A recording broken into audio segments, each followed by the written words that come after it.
Đaci gimnazije Josif Pančić tradicionalno postižu dobre rezultate na takmičenjima. Iva Živanović, učenica 2. godine prirodno-matematičkog smera, bila je na republičkom takmičenju iz matematike. U ovoj školskoj godini sam učestvovala na takmičenju iz matematike i srpskog jezika i najbolji plasman mi je što sam se plasirala na republičko takmičenje iz matematike ove godine. Na okružnom takmičenju sam osvojila 2. nagradu i sa tim sam se plasirala na republičko takmičenje i sada na republičkom takmičenju mi je malo falilo za 3. mesto, ali sam bila najbolja sa Zlatiborskog okruga. Na Fakultetu tehničkih nauka u Novom Sadu održano je trodnevno takmičenje Challenge Junior, na kome su učenici Bajnobaštanske gimnazije Aleksandar Milovanović, Jelena Zloporubović i Konstantin Selenić osvojili 2. i 4. mesto u disciplini debatovanje.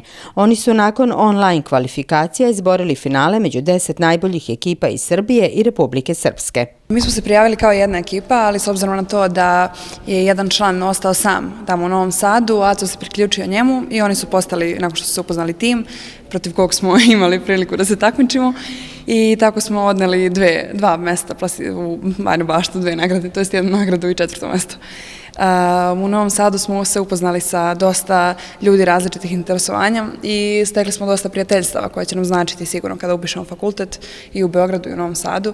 Taj stil debatovanja je mnogo drugačiji nego kod nas. Kod nas imamo više dana spremno dok tamo dođemo, daju nam temu, daju nam da li budemo vlada ili opozicija i imamo 15 minuta da spremimo naše argumente i da ih prezentujemo naravno. Ja i Jelena, na primjer, smo imali smo za i protiv abortusa, imali smo da se zabrani veštačka inteligencija u svetu.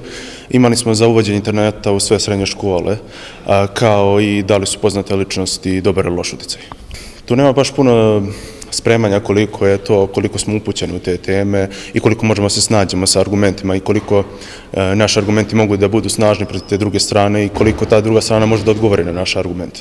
Jedan od najbitnijih faktora je bilo to što naša gimnazija ima veoma dugu tradiciju debatnog kluba koji se prenosi iz generacija na učenike 3. i 4. godine i mislimo da je to jedan od glavnih uzroka zašto smo imali tako dobar uspeh jer imamo tog iskustva u našoj gimnaziji.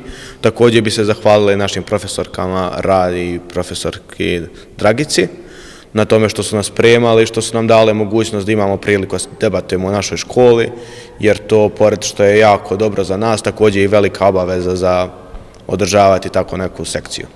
Pomoć i podršku učenici su imali od profesorice Dragice Senić, koja vodi debatni klub gimnazije, i profesorice građanskog vaspitanja Rade Tadić. Postoje 3 modela debatovanja, britanski, francuski i američki. Mi smo u Novom Sadu debatovali po američkom modelu, gde 2 učesnika debatuju protiv druga 2 učesnika. U našoj školi smo uglavnom radili britanski model debatovanja, gde je 3 na 3. Postoji još i francuski, sa kojim bih voljela da upoznam našu školu i naš debatni klub, što je 4 na 4 i ima mnogo više vremena da se spremimo za određenu temu i mnogo više vremena za izlaganje. Na okružnom takmičenju iz biologije 7 učenika gimnazije Josif Pančić izborilo je plasman na republičko takmičenje iz tog predmeta, 2 đaka 4. godine, 2 iz 2. i 3 iz 1. razreda gimnazije.